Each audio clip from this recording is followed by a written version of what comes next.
learn computer with Argus Academy. With Argus Academy. अब आगे हम लोग देखते हैं आज taking input from user. User से कैसे इनपुट लेने का काम करते हैं, और वो भी हम लोग डिफरेंट फंक्शंस में देखेंगे। एक फंक्शन में देखेंगे यूजर से हम लोग इनपुट लेने का काम करेंगे, दूसरे फंक्शन में उसको कैलकुलेट करने का काम करेंगे, और तीसरे फंक्शन में उसको हम लोग डिस्प्ले करने का काम करेंगे।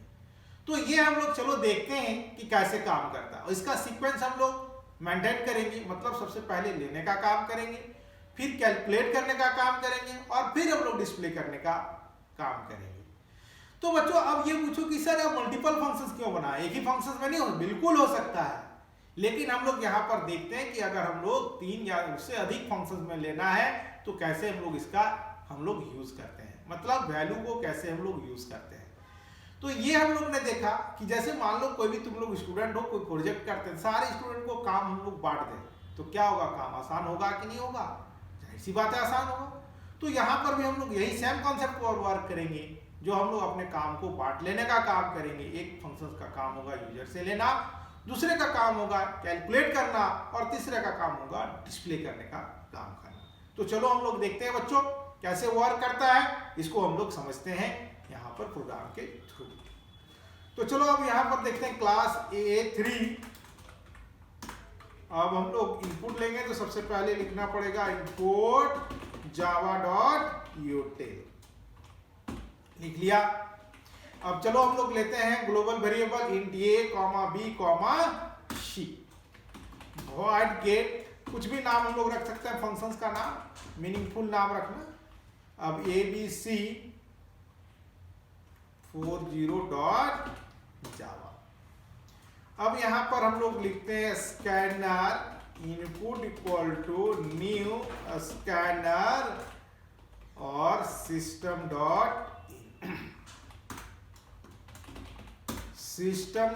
Out dot println enter the value of a and b।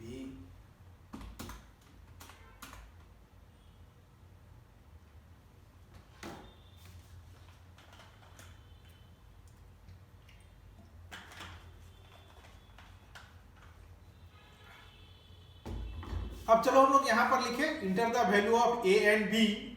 अब लिखते हैं a equal to input dot next int, और हम लोग यहां पर चलो लेते हैं b equal to input dot next int. ले लिया हम लोग, दो डिफरेंट नंबर ले लिया।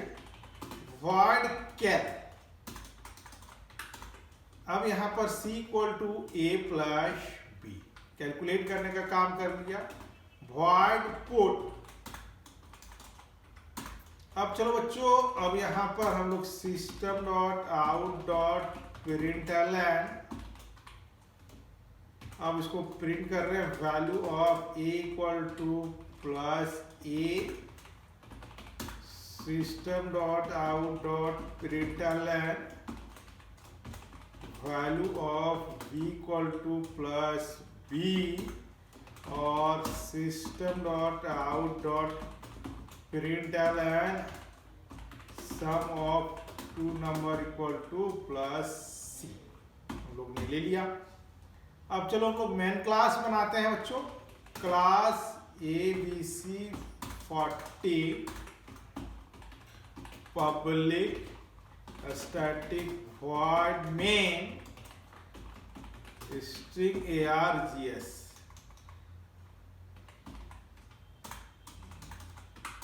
अब यहां पर हम लोग बनाएंगे abc a 3 ob equal to new a 3। अब जैसे बच्चों कि हमने बताया कि सबसे पहले हम लोग अगर मान लो पुट को कॉल कर लेंगे तो क्या होगा, तो यहाँ पर a और b का वैल्यू क्या होगा, गार्बेज देगा। तो इसीलिए हम लोग सीक्वेंस को फॉलो करेंगे। मतलब सबसे पहले हम लोग ob डॉट गेट को लिया, ob डॉट कैल को कॉल किया, और ob डॉट पुट को कॉल करने का काम कर लिया। तो चलो हम लोग गेट को कॉल किए, हम लोग कैल को कॉल किए, और फिर हम लोग पुट को कॉल करने का काम कर लिए। इस सीक्वेंस को हम लोग हमेशा याद रखना, मतलब जिसका जो पहले वर्क होगा उसको पहले कॉल होगा, फिर उसके बाद फिर उसके बाद वाला। तो चलो अब हम लोग रन कराते हैं बच्चों javac abc40.java then java abc4 enter the value of A and B हमने लिया 9, ए का वैल्यू 5, बी का value 9 and sum of two number that is called as 14। काम हम लोग वही काम किए जो हम लोग एक फंक्शन में भी कर सकते थे, लेकिन इसलिए हम मल्टीपल फंक्शन में बताए कि हम लोग अगर और भी मल्टीपल फंक्शन बताते हैं तो बारी बारी लोड हुआ। जब हम लोग इसको कॉल किए थे ये पार्ट केवल लोड हुआ, जब कैलकुलेट करने कैल को किए ये पार्ट लोड हुआ, और जब हम लोग पुट को किए एक बार लोड हुआ, यानी एक बार में पूरा कंप्लीट प्रोग्राम लोड नहीं हुआ। तो ये हम लोग देखे कि बारी बारी से हम लोग यहाँ पर वर्क किए, और कोई भी काम को अगर बारी बारी से करेंगे तो ट्रैफिक क्या होगा, कम होगा। तो यहाँ पर हम लोग ने ये समझा कि मल्टीपल फंक्शंस को कैसे कॉल करने का काम करते हैं, इसके बारे में जाना। और अधिक जानकारी के लिए बच्चों हमारे चैनल को सब्सक्राइब करो, लाइक करो, कमेंट बॉक्स पर कमेंट करना ना भूलो।